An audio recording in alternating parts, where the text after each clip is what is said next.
నమస్కారం. దూరదర్శన్ వార్తా ప్రసారానికి స్వాగతం. నేను విఎస్ఆర్ మూర్తి. బులెటిన్లో ముందుగా హెడ్లైన్స్.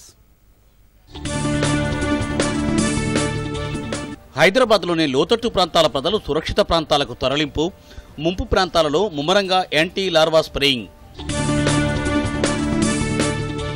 హోరాహోరీగా దుబ్బాక ఉప ఎన్నికల ప్రచారం, టీఆర్ఎస్ బీజేపీ పోటాపోటీగా రోడ్ షోలు. యజమాని కోరుకున్న రోజే రిజిస్ట్రేషన్, మ్యూటేషన్ పూర్తి, ధరణి పోర్టల్ మార్గదర్శకాలు జారీ చేసిన ప్రభుత్వం. దేశంలో 88% పెరిగిన కోవిడ్ రికవరీ రేటు. దేశవ్యాప్తంగా కోవిడ్ కమ్యూనిటీ ట్రాన్స్మిషన్ జరగలేదన్న కేంద్ర మంత్రి హర్షవర్ధన్. ఇక వివరాలు చూసినట్లయితే, నిన్న కురిసిన వర్షంతో భాగ్యనగరంలోని పలు కాలనీలు వరద గుప్పిట్లో చిక్కుకున్నాయి. పాత బస్తీలోని బాబానగర్ ప్రాంత వాసులు సర్వస్వం కోల్పోయారు. గుర్రం చెరువుకు గండిపడడంతో దాదాపు అన్ని ప్రాంతాలు జలమయమయ్యాయి. వరద ప్రవాహం తగ్గడంతో ఇళ్లలో నిద్రిస్తున్న సమయంలో ఒక్కసారిగా వరద నీరు రావడంతో ఏం జరిగిందోనని తేరుకునేలోపే ఇళ్లన్నీ జలమయమయ్యాయి. దీంతో చిన్నపిల్లలు, వృద్ధులను ఇళ్లపైకి ఎక్కించగా మరికొందరు ఆ నీటిలోనే ఎత్తైన ఇళ్లకు చేరుకున్నారు. చూస్తూ ఉండగానే వాహనాలు నీటిలో కొట్టుకుపోయాయి. వరద నీటిని మళ్లించేందుకు కాలువ ఏర్పాటు చేశారు. టోలీ చౌకీలోని నదీం కాలనీ పూర్తిగా నీట మునిగింది. దీంతో పాటు విరాహత్ నగర్, నీరజ్ కాలనీ, బాలరెడ్డి నగర్ కాలనీల్లో వరద నీరు చేరింది. జూబ్లీ హిల్స్, ఫిలిం నగర్లోని వరద నీరు పూర్తిగా ఈ కాలనీలోకి చేరడంతో స్థానికులు ఇబ్బందులు ఎదుర్కొంటున్నారు. నగరంలో రాబోయే 3 రోజుల పాటు వర్షాలు కురిసే అవకాశం ఉన్నందున ముందు జాగ్రత్త చర్యగా లోతట్టు ప్రాంతాల్లో ఉంటున్న కుటుంబాలను ఖాళీ చేయించాలని GHMC commissioner Lokesh Kumar zonal deputy కమిషనర్లను ఆదేశించారు. మరోవైపు వరద ముంపు ప్రాంతాలలో ముమ్మరంగా యాంటీ లార్వా స్ప్రేయింగ్ చేయిస్తున్నారు. అంటువ్యాధుల నివారణకు జీహెచ్ఎంసీ అధికారులు బ్లీచింగ్ పౌడర్ చల్లడంతో పాటుగా 60 ట్యాంకర్ల ద్వారా సోడియం హైపోక్లోరైట్ కెమికల్ ద్రావణాన్ని స్ప్రే చేయిస్తున్నారు. ఇందుకోసం 30 డిఆర్ఎఫ్, 30 ఫైర్ ఇంజిన్ సర్వీస్ ట్రాక్టర్లను ప్రతి సర్కిల్కు 2 చొప్పున వినియోగిస్తున్నారు. ఉమ్మడి పాలమూరు జిల్లాలోని ప్రాజెక్టులను రాష్ట్ర ప్రభుత్వం నిర్లక్ష్యం చేస్తోందని బీజేపీ జాతీయ ఉపాధ్యక్షురాలు డీకే అరుణ ఆరోపించారు. హైదరాబాద్లోని బీజేపీ కార్యాలయంలో ఆమె మీడియాతో మాట్లాడుతూ పాలమూరు, రంగారెడ్డి ప్రాజెక్టు డీపీఆర్ను ఎందుకు సమర్పించలేదని ప్రశ్నించారు. పాలమూరు, రంగారెడ్డి, ప్రాణహిత, చేవెళ్ల ప్రాజెక్టుల సమగ్ర వివరాల రిపోర్టును మార్చారని, అండర్ గ్రౌండ్ పంప్ హౌస్ సరైంది కాదని ఇంజనీర్ల బృందం తెలిపిందని అన్నారు. అయినప్పటికీ అండర్ గ్రౌండ్ పంప్ హౌస్కే ప్రభుత్వం మొగ్గు చూపిస్తోందని అన్నారు. ఈ మేరకు రాష్ట్రంలోని సాగునీటి ప్రాజెక్టులపై సీబీఐ విచారణ జరిపించాల్సిందిగా కేంద్ర ప్రభుత్వానికి ఒక లేఖ రాస్తానని అరుణ తెలిపారు.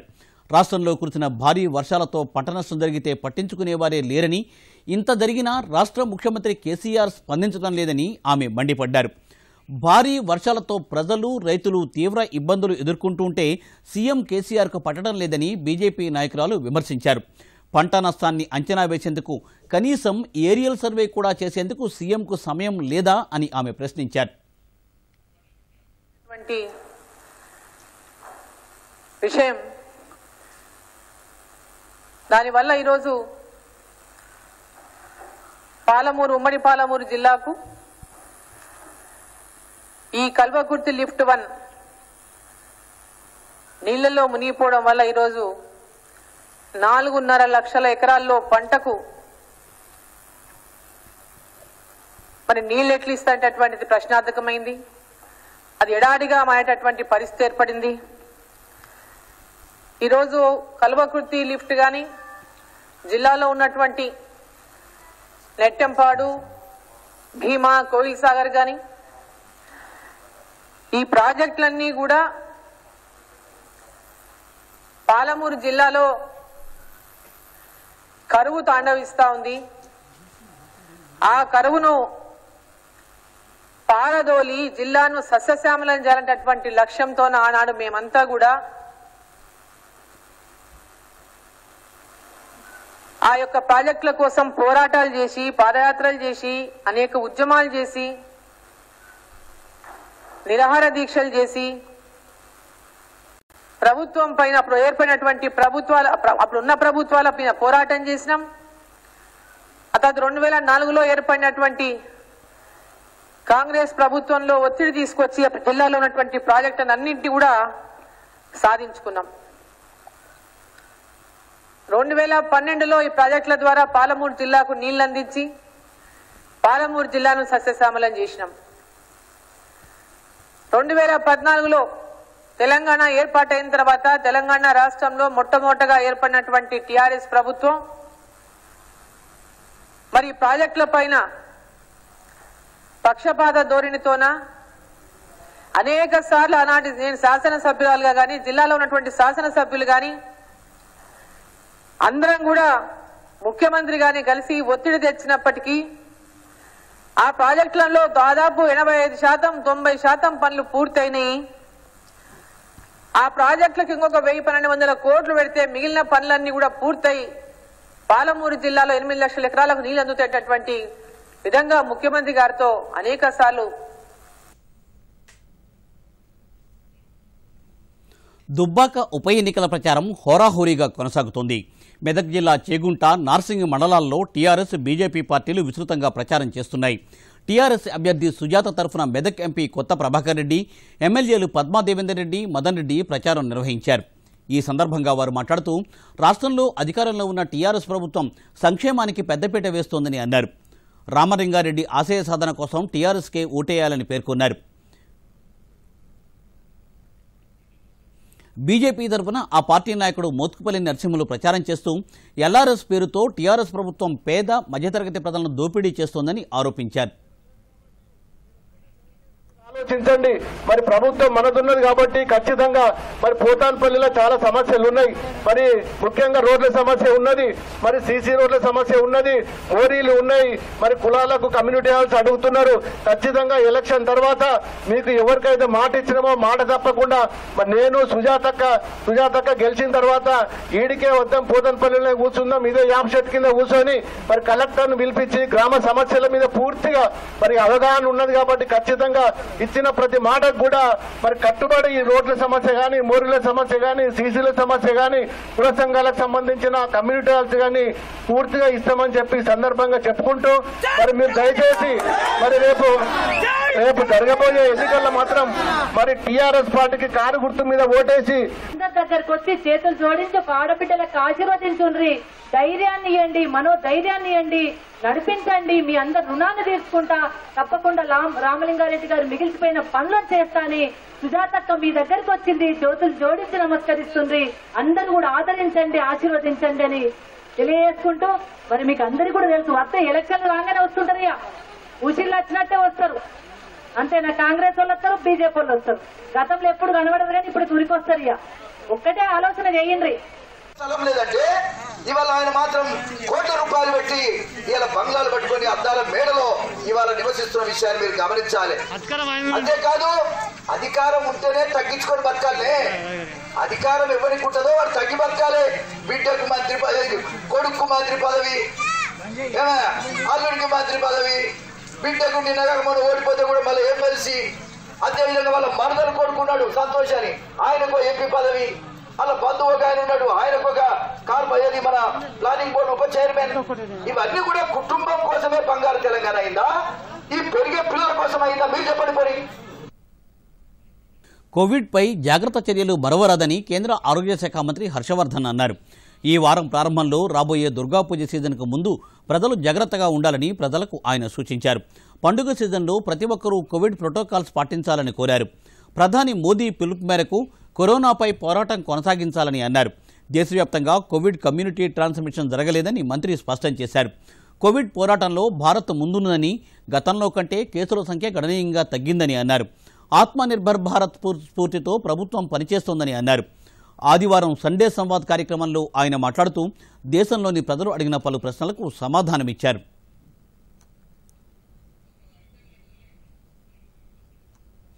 దేశంలో కోవిడ్ నుండి కోలుకుంటున్న వారి రేటు 88% మార్కు దాటిందని ఆరోగ్య మంత్రిత్వ శాఖ తెలిపింది. ఇప్పటి వరకు 65,90,000 మంది ఈ వ్యాధి నుండి కోలుకున్నారు.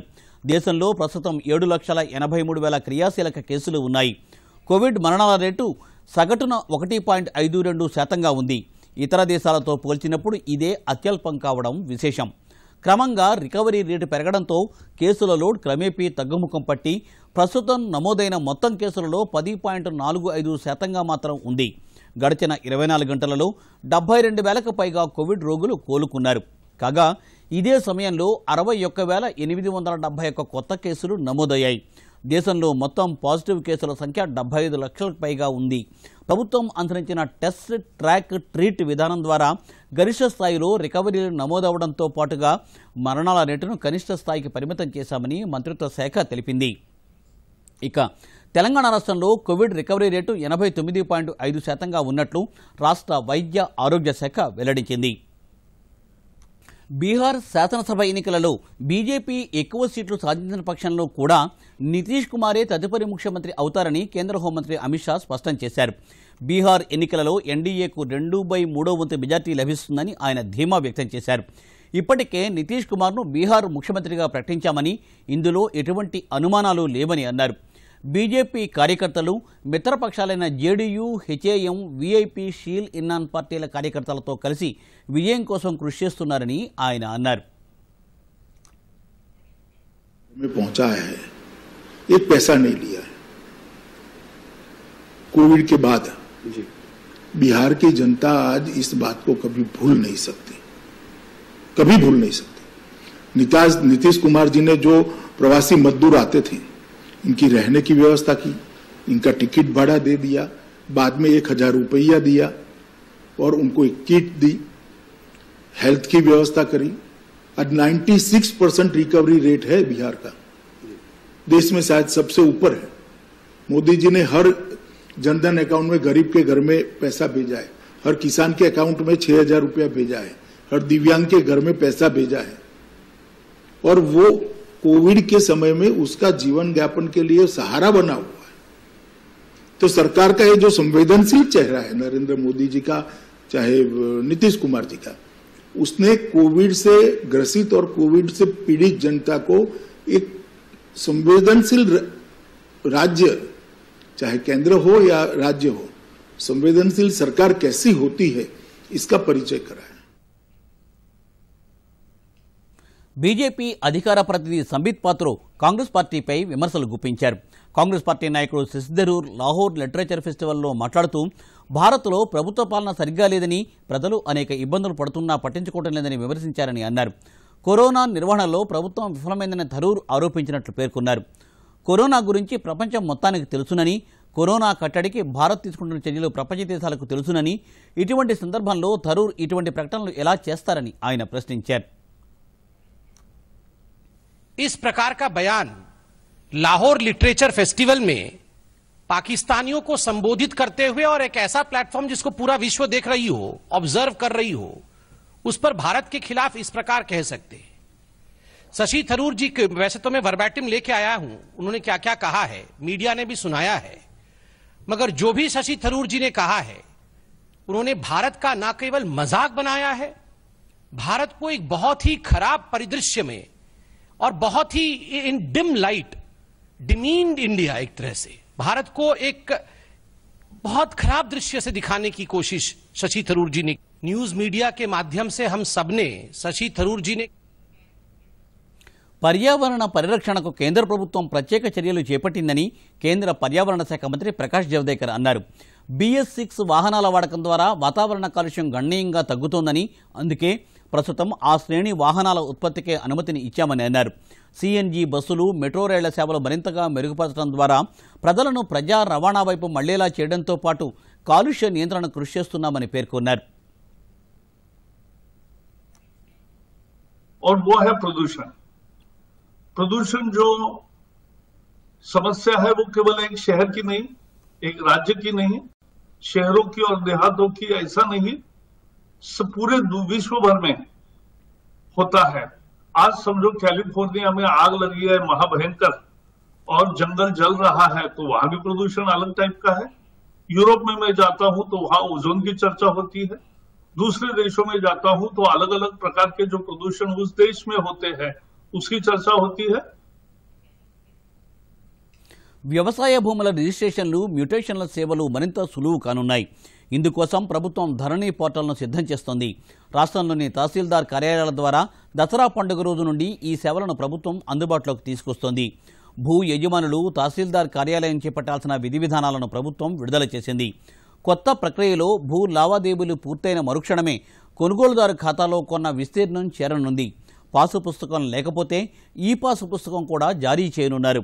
భూ యజమాని ధరణి పోర్టల్లో వివరాలు నమోదు చేసే సమయంలో సెల్ ఫోన్కు ఓటీపీ వన్ టైం పాస్వర్డ్ వస్తుంది.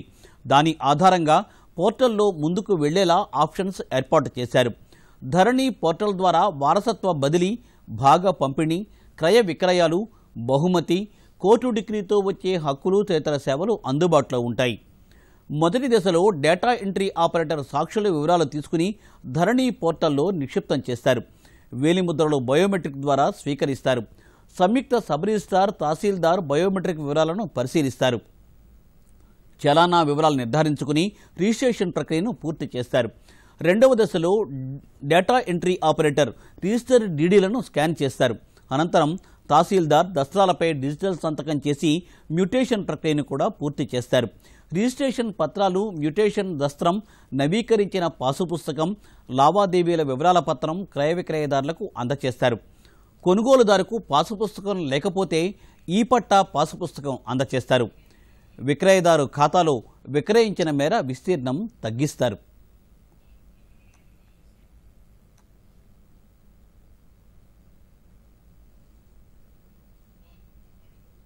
తన ఉధృతంతో ప్రపంచాన్నంతటినీ తన విషపూరిత కోరల్లో పట్టి బంధించింది. వ్యాధి సోకిన వారి సంఖ్య రోజురోజుకి పెరుగుతూనే ఉంది. లేదా మందు దొరికేదాకా ఈ మహమ్మారిపై మానవాళి పోరు కొనసాగుతూనే ఉంటుంది. ఇలాంటి పరిస్థితుల్లో అన్నింటికన్నా అత్యవసరం జాగరూకతతో పాటు స్వరక్షణ. అత్యంత ప్రభావవంతమైనది ఫేస్ మాస్క్ అని రుజువైంది. ప్రపంచ ఆరోగ్య సంస్థ, పరిశోధనా సంస్థల అధ్యయనాలు చెప్పేది ఇదే. మాస్కును సరిగ్గా వేసుకుని ముక్కుని, నోటిని కప్పుకోగలిగితే కరోనా వ్యాప్తిని అడ్డుకోవచ్చు.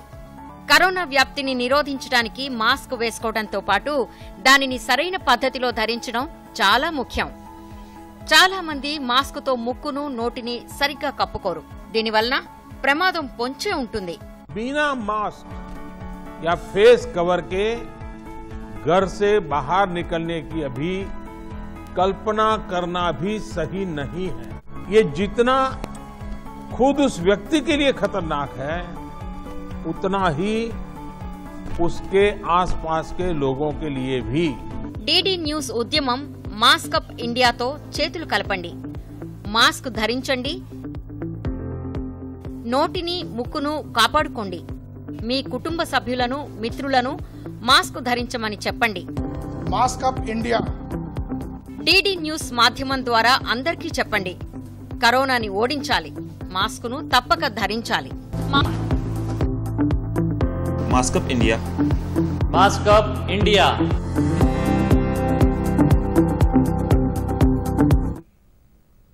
ఇక వార్తలు ముగించే ముందు ముఖ్యాంశాలు మరొకసారి.